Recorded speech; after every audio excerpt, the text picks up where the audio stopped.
Hello! Good afternoon. So, ngayong hapon... Ulit!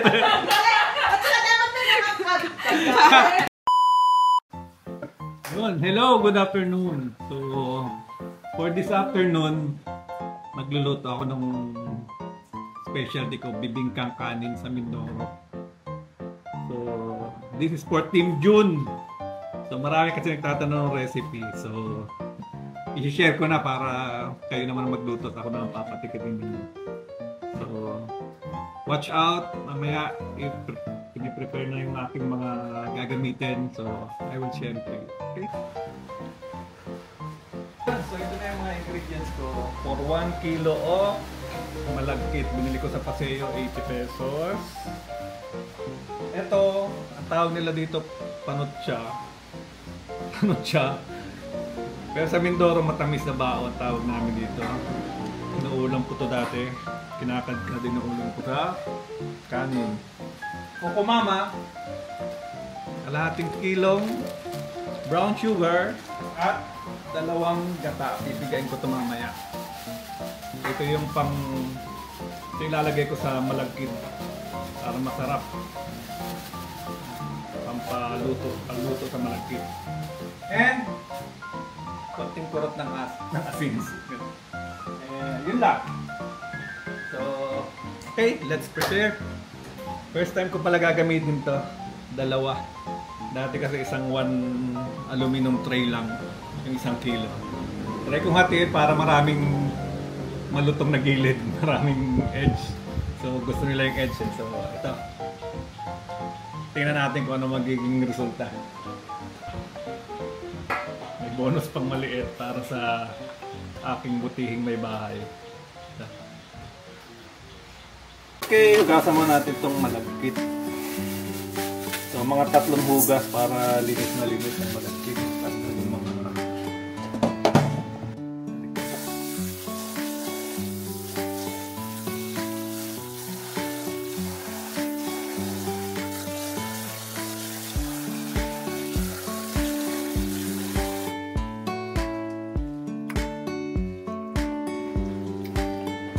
Ito ang nagpapasarap dito.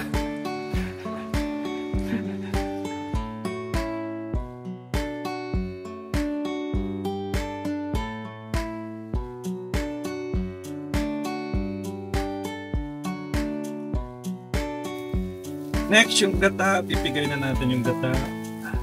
So, ito yung 2 nyog. Mahal ng nyog ngayon, 50 pesos sa Paseo. Lagyan natin ng 6 mugs. Siyempre mineral water gagamitin natin panluto to.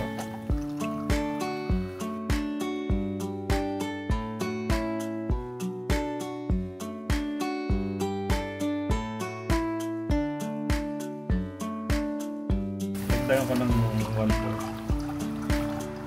para malagkit na malagkit. Tiga.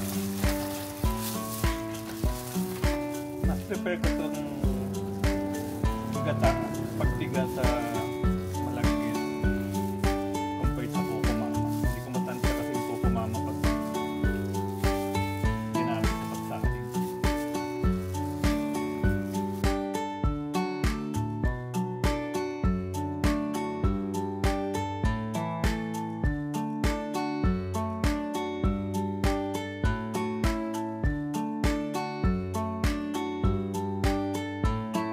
Okay, mix na natin itong asukal, kalahating kilo. Magkano bang kilo ito?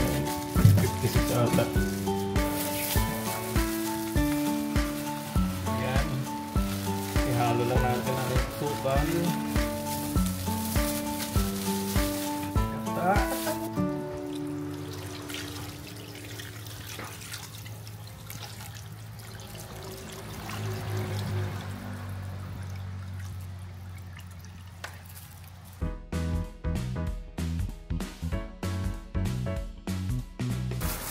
Lagyan natin ng asin, pantanggal umay.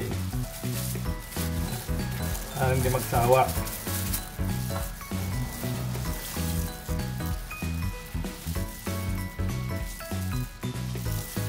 Salang na natin. Ayan.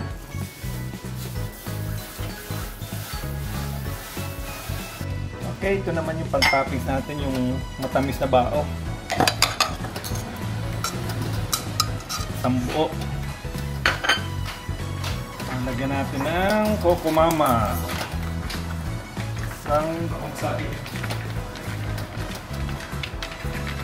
Isang Coco Mama. Naingay po yung aking sinisira ang aking vlog. Then, lalagyan ko ng isa't kalahating mug ng tubig.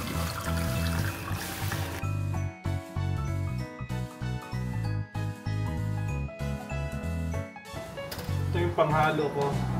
Lalagyan ko rito para hindi makalat. Natanggal na masama naglilinis.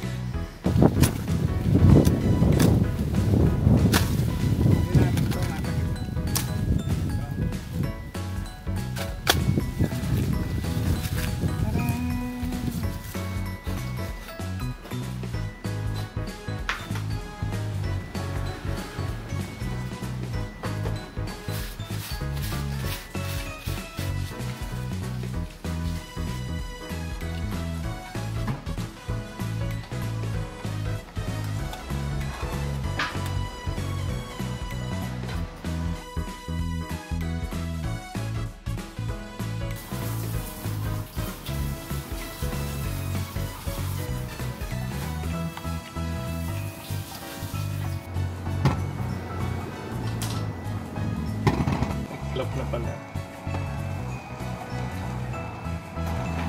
Napit na rin to.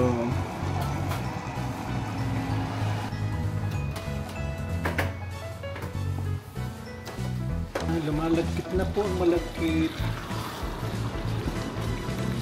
Mahina lang yung apoy para hindi mapuno. Hindi mahilaw. Parang nagpapain-in lang. So malapit nang maluto, ibuhayin na natin yung oven. Ayan. So temperature niya dapat mga 210. Ayan. Wait lang natin mag-grill. Malapit nang maluto. Sakto yun yung pag-open ko ng oven. Sakto ready na mamaya. Reset na natin to sa tray. Yan. Luto na siya. Nagmamantika na. Bango. So, pwede natin itong ilipat sa tray.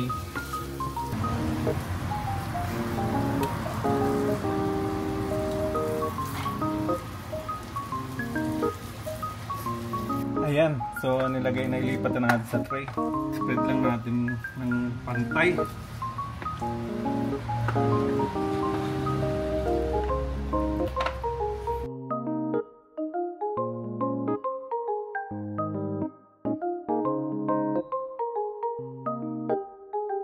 Ito yung first topping.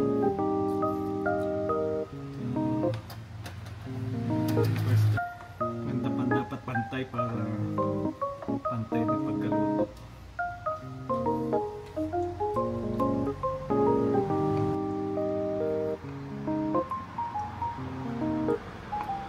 Careful.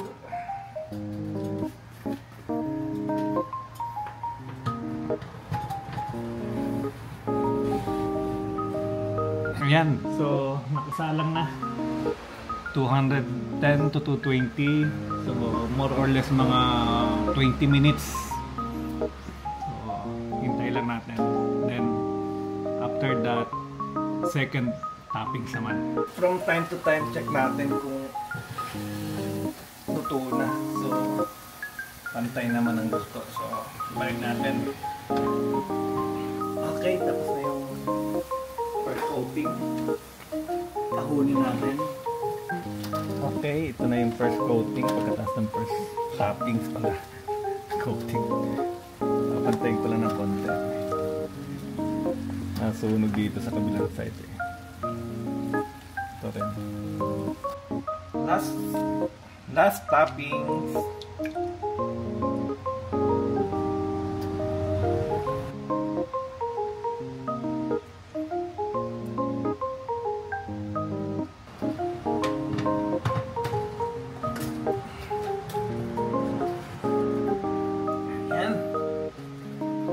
natin ng mga 20 minutes. Finished product. Woo! Wow! Wow! Woo! Time. First time ko sa dalawang tray, so tagilid sa gitna, medyo sunog ang gitna.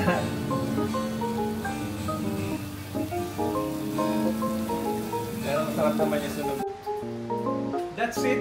So ito na po yung finished product natin, pero bukas pa siya makakain kasi panamigin pa siya. Ayan, kumukulo pa. So, sakto ito bukas. June! Para sa team mo.